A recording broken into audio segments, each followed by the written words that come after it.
Hey guys, it's Rock Warrior 97 here. Today I'm going to be bringing you the top 5 best rock drummers of all time.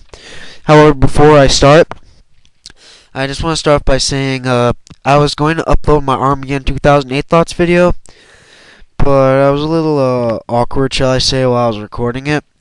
And my microphone was just not working really good that day. So I'm probably not going to post it. I still might, but for now, don't expect to see it on YouTube anytime soon. Okay, today I'm going to bring you the top 5 best rock drummers of all time. However, there's one honorable mention I would like to name. Lars Ulrich of Metallica. The reason why he just fails to make the list was because, well, 2 words. Saint Anger. Metallica fans know what I'm talking about. So now, the list. Beginning at number 5, Steven Adler of Guns N' Roses. While the Guns N' Roses never really focused that much on drums, they were always about the guitar and singing, like with most hair metal bands. Steven Adler really was a great drummer. I mean, even though he only recorded with the band on Appetite for Destruction and GNR Lies, as well as one song off Use Your Illusion 2, he really was good, because I think he wrote almost all of his drum parts himself.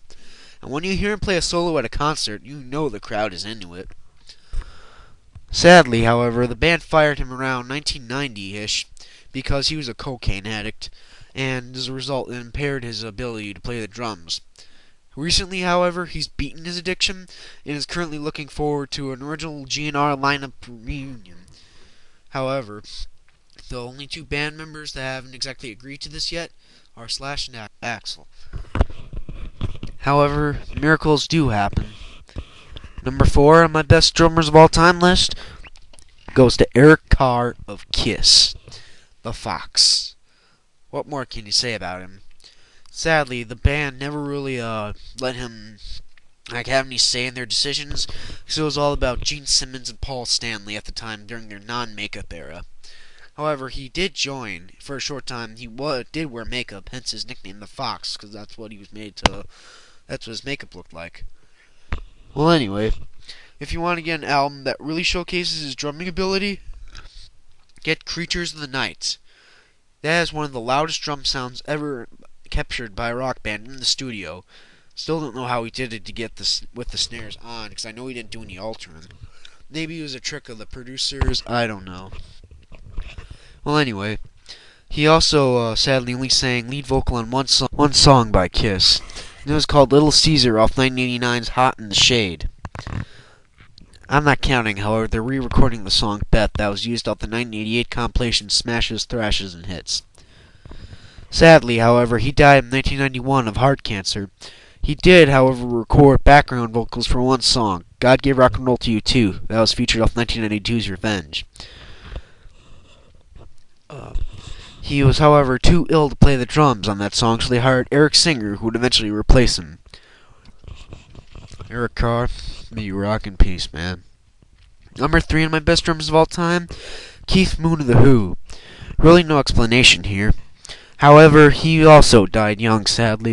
In 1978, he overdosed on various drugs and alcohol.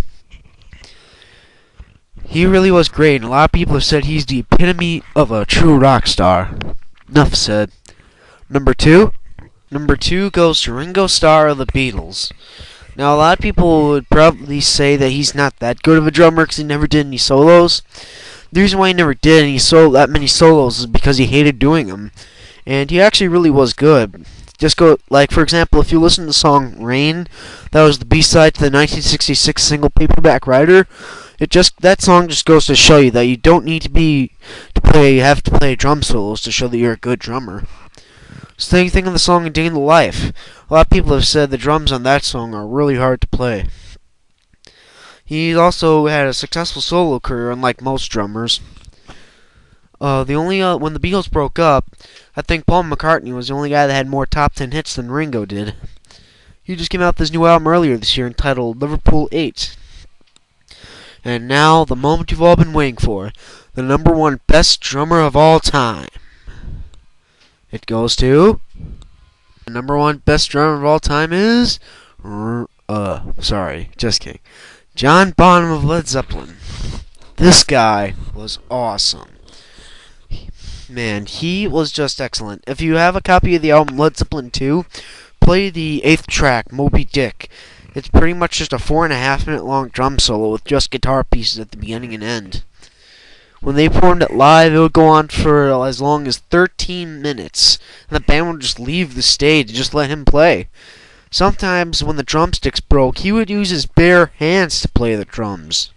And sometimes his hands would actually bleed. He would play them so hard.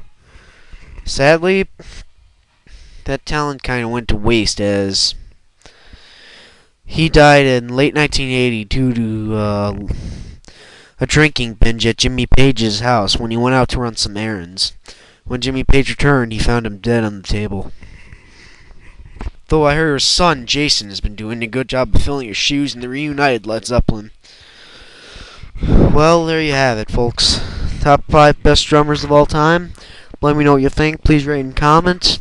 Up next, I might do my top 5 best bassists. And also, I might do a movie review soon. There's really not that much to say. I just want to everyone have a happy holiday, Merry Christmas, Happy Hanukkah. This is Rock Warrior 97 signing off, guys. See you later.